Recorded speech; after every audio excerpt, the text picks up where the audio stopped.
منزل پہ آپ نہیں پہنچے۔ اگر آپ نے چاہا کہ بس ایک بل پاس ہو گیا، خواب خرگوش کے مزے لو، سو جاؤ، تو یہ غفلت آپ کو بہت نقصان پہنچائے گی۔ جو مخالف قوتیں ہیں وہ بہت منظم، بہت متحرک اور بہت سرگرم عمل ہیں۔ ضرورت ہے کہ ہندوستان کے کونے کونے کا ہر مسلمان اپنے طور پر ہر لمحہ باشعور رہے اور ہر آواز پر لبیک کہنے کو تیار رہے۔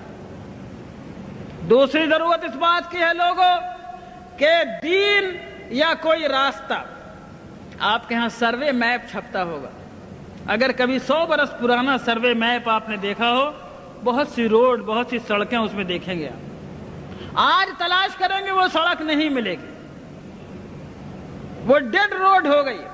کیوں؟ لوگوں نے چلنا چھوڑ دیا۔ جس راستے پر اس کی بالکل ثبوت موجود ہے کہ یہ روڈ تھی، لیکن لوگوں نے چلنا چھوڑ دیا، وہ راستہ نہیں رہا۔ اور جہاں راستہ نہیں تھا لوگ چلنے لگے تو لوگوں کے راستہ لگا لینے سے راستہ بن جاتا ہے۔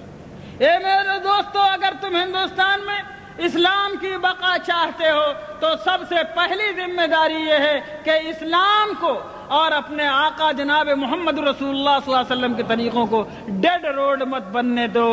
یعنی اس پر اگر تم چلنا چھوڑ دو گے تو کسی سرکار کو ضرورت نہیں ہے اس کو بند کرنے کی، خود بخود بند ہو جائے گا۔ اگر مسلمانوں نے یہ فیصلہ کیا کہ شریعت کو ہم اپنی زندگی پر جاری اور نافذ کریں گے اور اللہ کی شریعت کو ہم اپنے اوپر لاگو کریں گے، اگر ہم سرکار کے دباؤ کے بغیر، کسی گورنمنٹ کی طاقت کے بغیر، کسی پولیس کی لاٹھی کے بغیر، چونکہ ہم مومن ہیں اس لیے ہم اللہ کے حکم پر چلیں گے، ہم نکاح میں وہ طریقہ اختیار کریں گے جو اللہ نے بتایا۔ ہم وراثت بانٹیں گے، یہ نہیں ہوگا کہ بہن کا حق مارا جائے گا۔ کوئی تھوڑی بہت معمولی کھیت کی زمین ہے تو بٹ جائے گی، لیکن باپ کی دکان دبئی میں تھی تو یہ نہیں بٹے گی، اور شہر میں مکان تھا مدراس میں اور پٹنہ میں اور دلی میں تو وہ نہیں بٹے گا، اس میں بہن کو حق نہیں ملے گا۔ غلط بات ہے۔ اگر تم نے اپنے ہاتھوں سے خود شریعت کو چھوڑا تو کوئی تمہاری شریعت کی حفاظت نہیں کر سکتا۔ اگر شریعت تمہاری زندگی میں چالو رہی، تم شریعت پہ عمل کرتے رہے، تو شریعت کو انشاءاللہ کوئی نہیں مٹا سکتا، اس کا بھی عہد کیا جا سکتا ہے، کوئی طاقت نہیں مٹا سکتا۔ بس پہلی ذمہ داری یہ ہے کہ لوگوں جس طرح نماز کو ضروری جانتے ہو، لوگوں جس طرح روزے کو ضروری سمجھتے ہو، زکوٰۃ نکالنا ضروری ہے، حج نکالنا ضروری ہے، حج کرنا ضروری ہے، اسی طرح لوگوں اللہ کی شریعت کو جہاں تک ممکن ہو اپنی زندگی میں جاری کرنا ضروری ہے۔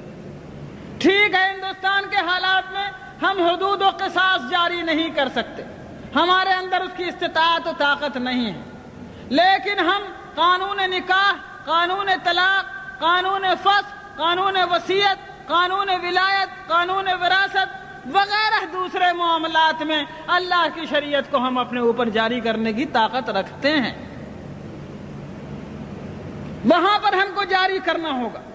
سنو لوگوں، اللہ تعالیٰ نے ہم کو اتنے کا مکلف بنایا ہے جتنے کی ہمارے اندر طاقت ہو، اس میں کوتاہی کریں گے تو پکڑے جائیں گے۔ سیدنا امام بویتی رحمۃ اللہ علیہ بہت بڑے عالم گزرے ہیں، فقہ شافعی کے بہت بڑے امام ہیں۔ جب خلافت عباسیہ کا زمانہ تھا، مسئلہ خلق قرآن پر ان کو قید کر دیا گیا جیل خانے میں، ان کے پیروں میں بیڑیاں تھیں۔ جب جمعے کا دن آتا، جمعے کی اذان کے وقت اپنے جیل خانے کی کوٹھری سے گھسٹتے گھسٹتے زمین پر نکلتے اور مین گیٹ تک جیل کے پہنچتے، سارا بدن لہو لہان ہو جاتا، خون سے بھر جاتا۔ جب جمعے کی نماز پڑھ کے لوگ واپس آتے تو پھر یہ اسی طرح گھسٹتے گھسٹتے اپنی کوٹھری تک جاتے۔ لوگوں نے کہا حضرت آپ ایسا کیوں کرتے ہیں؟ آپ قید میں ہیں، آپ جمعے کو جا نہیں سکتے، پھر کیوں آپ گیٹ تک اتنی تکلیف فرماتے ہیں؟ کہا کہ اور کچھ نہیں، اللہ تعالیٰ نے کہا ہے اذا نودی للصلاة من یوم الجمعة فاسعوا الى ذکر اللہ، اے لوگوں جب جمعے کی اذان پڑھے تو دوڑو اللہ کے ذکر کی طرف۔ میں اس بات سے ڈرتا ہوں کہ جہاں تک میں جا سکتا ہوں اگر وہاں تک نہیں گیا تو کہیں اللہ مجھ سے پوچھ نہ لے کہ بویتی تجھ کو میں نے گیٹ تک جانے کی طاقت دی تھی، تو وہاں تک تو جاتا، آگے لے جانا نہ لے جانا میرا کام تھا، تو میں اللہ کو کیا جواب دوں۔ سیدنا امام بویتی کے اس واقعے سے جو ایک نجی اور شخصی واقعہ ہے، ملی زندگی میں ہمارے اور آپ کے لیے عبرت کا ایک سامان موجود ہے۔ ملت اسلامیہ ہندیہ اگر یہ سوچ کر کے سب کچھ ہم نہیں کر سکتے، جو تھوڑا کر سکتے ہیں اس کو بھی چھوڑ دینے کو تیار ہوگی تو یاد رکھو پورا دین تمہارے ہاتھ سے نکل جائے گا۔ لیکن جتنا بھر کرنے کی استطاعت تمہارے اندر ہے، جتنا بھر عمل کرنے کی طاقت تمہیں اس موجودہ حالات میں اللہ نے دی ہے، اتنے بھر احکام پر عمل کرنے کا فیصلہ کرو، انشاءاللہ خدا تعالی حالات کو بدلنے والا ہے۔ آگے کا نتیجہ ہمارے اور آپ کے ہاتھ میں نہیں ہے۔